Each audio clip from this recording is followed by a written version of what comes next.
नमस्कार मित्रों, आपका दिन शुभ हो और आप अपने कार्यों को सही तरह से अंजाम दें। प्रसन्नतापूर्वक अपने कार्यों को निष्ठापूर्वक संपन्न करें। जय मजबूत लोकतंत्र, जय वोटर्स, जय कर्मचारी। इनके साथ आज हम लोग देखने के लिए आज यहाँ पे प्रस्तुत हैं कि आपको कुछ विषय मुख्य बिंदु के बारे में चर्चा की जाए, जैसे मतदान केंद्र की स्थापना और सुरक्षा व्यवस्था में महत्वपूर्ण बिंदुओं पर हम चर्चा करेंगे कि मतदान केंद्र की स्थापना किस तरह से की जाए और कैसे हम सुरक्षा व्यवस्था को कायम कर सके और एक अच्छा वोटिंग कंपार्टमेंट के साथ स्मूथली हम वोटिंग की प्रक्रिया चरणबद्ध तरीके से संपन्न करें। तो इसमें हम देखा जाए कि बैठने का जो तरीका होता है, इन और आउट की प्रक्रिया जो होगी वोटर्स की, वह सरल और सहज होना चाहिए। वोटिंग कंपार्टमेंट जो बना है वह पूरा सिक्योर और सिक्रेसी के साथ हो, जिसे वोटर्स के अलावा कोई और दूसरा ना देख पाए। इस चीज़ की हमें विशेष ध्यान देनी होती है।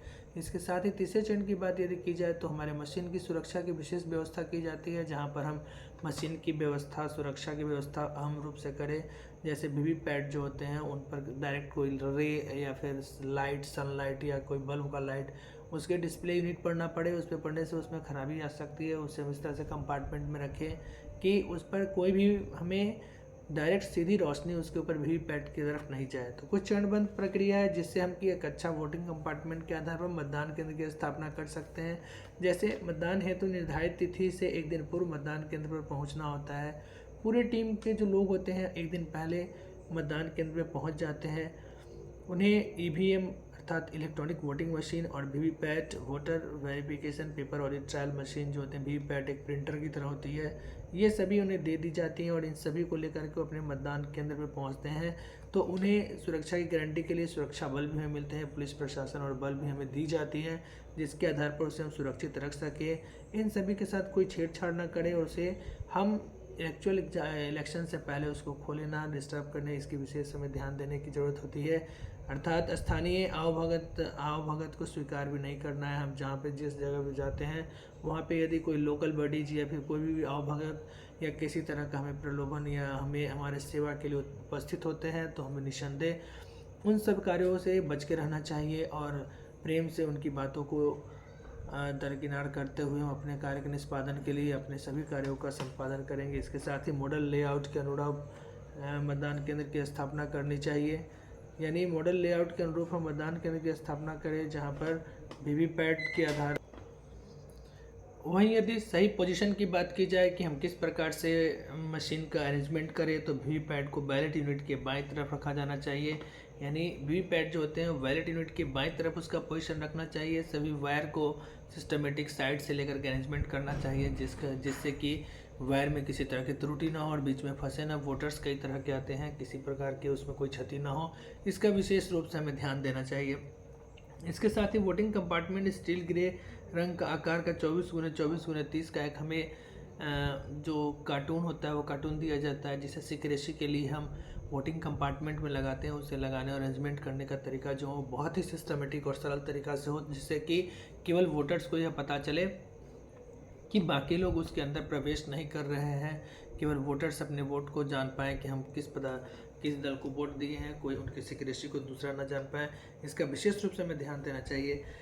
इसके साथ ही यदि एक से अधिक बैलेट यूनिट का उपयोग हो रहा है जहाँ पे कैंडिडेट अधिक है, जैसे मान लिया जाए 16 से अधिक कैंडिडेट हो रहे हैं या फिर 15 कैंडिडेट है, 16 कैंडिडेट है, तो हमें वहाँ पर 2 बैलेट यूनिट मिलेंगे। इस तरह से बैलेट यूनिट की कनेक्टिविटी बहुत ही सिंपल और सहज होती है। जैसे बैलेट यूनिट 2 की कनेक्टिविटी 1 में करेंगे, 1 की जो कनेक्टिविटी है वो हम वीवीपैट से करेंगे और वीवीपैट की कनेक्टिविटी हम कंट्रोल यूनिट से करेंगे। यह स्टेप 1 बाय 1 प्रक्रिया में होती है। जब 2 बैलेट यूनिट हमारे पास में है तो दोनों बैलेट यूनिट की प्रक्रिया को 2 को 1 से जोड़ेंगे, 1 को वीवीपैट से जोड़ेंगे और वीवीपैट को कंट्रोल यूनिट से जोड़ेंगे। या जोड़ने की जो प्रक्रिया होती है बहुत ही सरल और आसान होती है।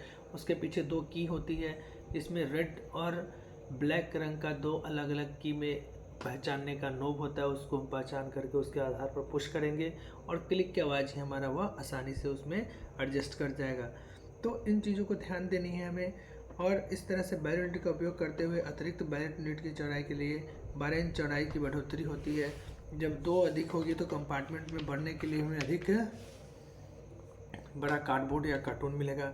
यदि मतदान केंद्र पर पर्दानशी मतदाताओं की संख्या अधिक है, पर्दानशी कहने का द सेंस ऑफ यदि मुस्लिम वोटर्स की संख्या अधिक हो रही है तो उन्हें पहचान और अमिट स्याही के प्रयोग के लिए विशेष प्रावधान किया जाता है। वहाँ पर हमें मुहैया कराया जाता है उस तरह के कर्मचारी का, जो एक शिक्षिका के रूप में भी हो सकती है, स्थानीय निकाय के रूप में जो व्यक्ति होते हैं उनका पहले से ही चयन किया जाता है, जो वहाँ की महिला वोटर्स को और पर्दा नशी को आसानी से पहचान कर प्रोसीड करे।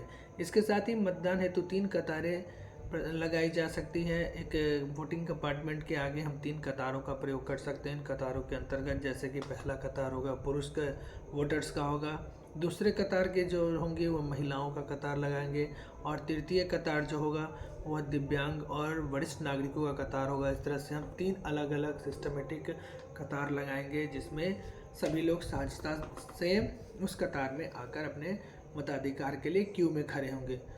इसके साथ ही सिस्टमेटिक अरेंजमेंट की बात की जाए तो 2 महिला मतदाताओं के बाद 1 पुरुष मतदाता की अनुमति दी जानी चाहिए, जिससे कि स्मूथ वे में वोटिंग की प्रक्रिया की जा सके। इसके साथ ही हम वरिष्ठ नागरिकों का विशेष ध्यान रखें। फिजिकली डिसेबल्ड व्यक्ति हैं या फिर किसी तरह के जो लाचार व्यक्ति हैं, उन्हें प्रथम प्राथमिकता देने की ज़रूरत है, जिसे हम दे करके और एक सहज वोटिंग, आदर्श वोटिंग का कार्य करा सकते हैं। इसके साथ ही हम देखें कि मतदान केंद्र के 100 मीटर की परिधि में पीठासीन के पूर्ण नियंत्रण में हो, यानी कि पीठासीन पदाधिकारी के अंतर्गत 100 मीटर के नियंत्रण में हम अपने पुलिस बल के साथ कोऑर्डिनेशन करेंगे, इंस्ट्रक्शन के साथ है कि हमारे 100 मीटर के अंतर्गत में किसी तरह की कोई प्रक्रिया, कोई व्यवधान, कोई पोस्टर, किसी तरह का प्रचार या कोई राजनीतिक दल का कोई इस तरह का व्यक्ति ना हो 200 मीटर के दायरे में, जहाँ से कि कोई हमें किसी तरह का व्यवधान या किसी तरह की कोई समस्याएं उत्पन्न हो सके। इसका पीठासीन पदाधिकारी विशेष रूप से ध्यान रखेंगे और पुलिस बल का सहयोग लेकर के इन सभी कार्यों का निष्पादन करेंगे। इसके साथ ही 200 मीटर की परिधि में कोई व्यक्ति का प्रवेश पीठासीन अधिकारी की अनुमति के बिना नहीं की जा सकती है। जब उनकी अनुमति होगी तभी वो उसके अंतर्गत अंदर आ सकते हैं, और इसके सहयोग के लिए पुलिस बल भी हमारे साथ होते हैं। किसी भी राजनीतिक दल का नेता की फोटो या प्रतीक चिन्ह मतदान केंद्र पर न लगी हो, यानी मतदान केंद्र पर किसी तरह का भी प्रचार प्रसार पूर्णतः बाधित है, हमें इससे बचना चाहिए और इन सभी का अवलोकन हमें पहले ही कर लेना चाहिए। इसके साथ ही मतदान केंद्र के अंदर किसी रूप से आग या किसी अन्य प्रसाधन, जैसे कि कोई वोटर्स मान लिया जाए कि अपना मोबाइल लेकर पहुंच जाते हैं, तो इन सब चीज़ों को भी हमें विशेष रूप से ध्यान देनी चाहिए। कोई मोबाइल लेकर वोटर्स उसके कंपार्टमेंट के अंदर प्रवेश ना करे, या फिर अनावश्यक कहीं से वीडियोग्राफी ना करें, या फिर कहीं से कोई किसी चीज़ का गुप्त चीज़ का और जो धारा के अंतर्गत लगी हुई है उस गुप्त चीज़ों को किसी तरह से सिक्रेसी को भंग न करे, इसका विशेष रूप से हमें ध्यान देना चाहिए। इसमें पुलिस बल की विशेष रूप से मदद लेनी चाहिए और स्थानीय कोऑर्डिनेशन के साथ हम एक अच्छा चुनाव कराएं और सहज रूप से हम चुनाव को संपन्न करा सकते हैं। इसके साथ ही प्रथम वोटर्स जो हमारे पास आते हैं, जो पहला वोटर्स होते हैं, जो कि 7 मई से पहले आते हैं, उन वोटर्स के लिए हम विशेष रूप से ध्यान रखें। एक पीठासीन, एक स्मार्ट पीठासीन के रूप में हम यह भी कार्य कर सकते हैं कि 1-2 फूल लेकर उनका वेलकम करेंगे, जिससे कि उनके मन में उत्सुकता बढ़ेगी और इस तरह से वह वोट गिराने के लिए सजग और सक्रिय होंगे, अपने संवैधानिक अधिकार के बारे में विशेष रूप से जानेंगे।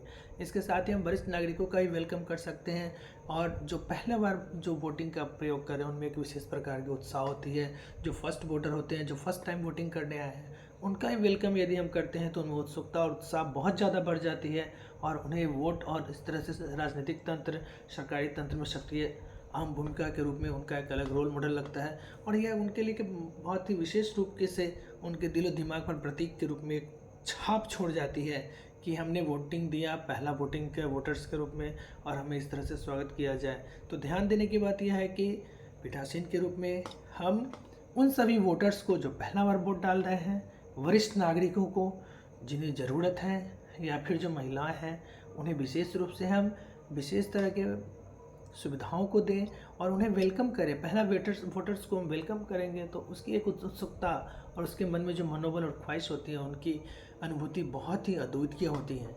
इस तरह से हम वोटिंग बहुत ही सजग और अच्छे ढंग से कंप्लीट करा सकते हैं। आपका दिन शुभ हो। जय लोकतंत्र, जय भारत। Thank you.